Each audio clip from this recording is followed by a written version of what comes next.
It's my second attempt to say these things.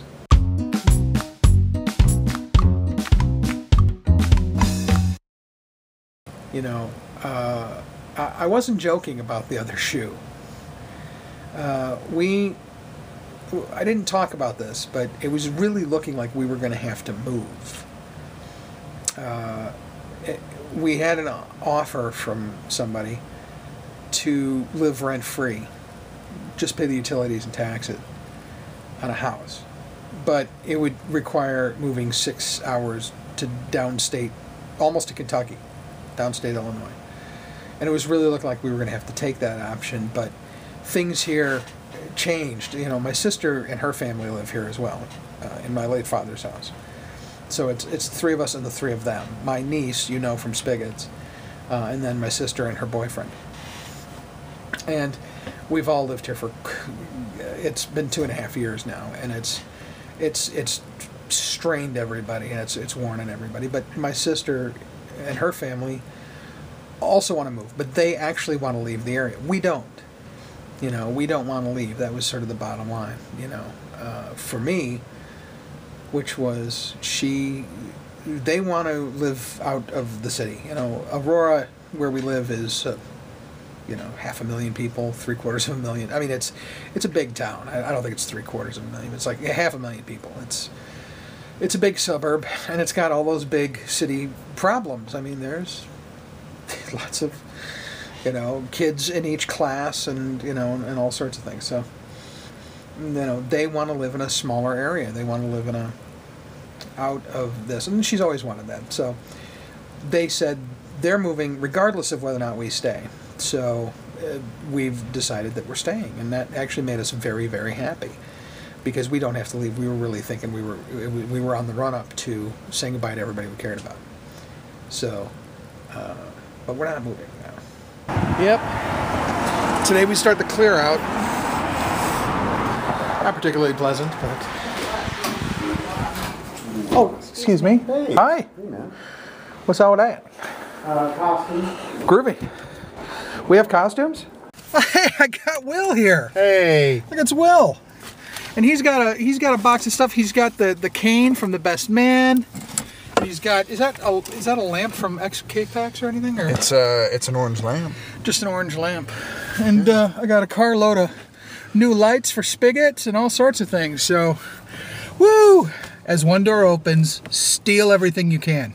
Here she is. I've been talking about it. I haven't put any of it up, but it's Sunday, and she is moving around, and we're going to go out and do absolutely nothing just to get her out of the house. So, and she hasn't had her. My right hand doesn't work. Try to pick your nose. Seriously, I swear to God, that was true. She didn't fake that. I didn't fake it. She's got no sense. Anyway, but she's better.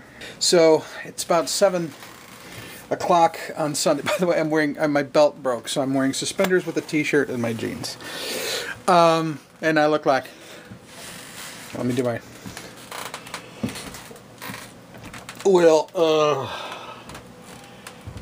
gravy is one of the food groups, right? What I'm going to try to do is I'm going to try to get this lamp, which I always use for Spiggitz. I'm covering up the microphone. I'm going to try to use this lamp, which I always use for Spiggitz. See if I can get it up into the rafters here. And then hang the other lights here. And then maybe I can finally get rid of this handmade soft box lighting that never really worked. Plus, I got my sound system back. That is a Fender portable sound system, 2 speakers, and so I can start doing better audio. And I got all my microphones back. There's my green screen. It's on its kind of crappy rollers, but it's taller than me. That's the important thing. But I don't know if I ever showed you guys this.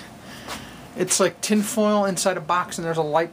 It's like an old lamp on top of another lamp, painter's taped, and then inside that there's a light bulb, and then that's wax paper that I sort of taped in place, and I did that like March of 2011.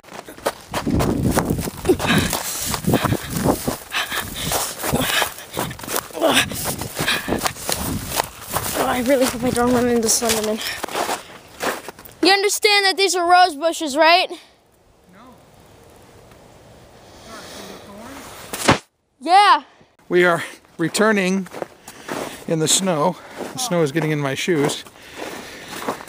From our aborted attempt to make a viral knockoff of Slender, the game Slender and the whole Slenderman legend that they use in that. I had Danny go running through the trees, and everything he ran into had a thorn on it. So, how you doing? All right, let's get in the car.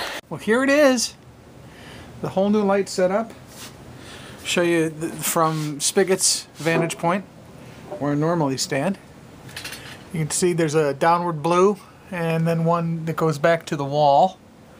Got the whites, and then EJ took the lamp stand that's normally here, and he he rewired this and put it on a board and put it up here. So now I can, if I don't want this purple so much, I can fan that out a little bit. If I'm shooting over here by the, I can use these as direct light, or I could use them for their colors. There's the green screen on its rollers. I am quite happy, and I'll show you a test I did with Spiggitz right now.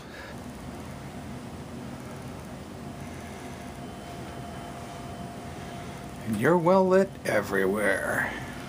Oh, I couldn't be happier. I could not be happier. It's just look how that one blue light up here makes all the blue pop on this camera. You know, normally I would shoot, before I started putting stuff on the wall, I would shoot and all this would just take on a red tinge, and Spiggitz would yellow out, and I'd have to go in and do some color correcting. And this really really just does a great job. By the way, that I'll explain that blob that hangs over the edge of the wall. I'll talk about that in a different video. For now, I think between Millie's arm and the relighting of the studio, I think I'm done with this dispatch. So, bye.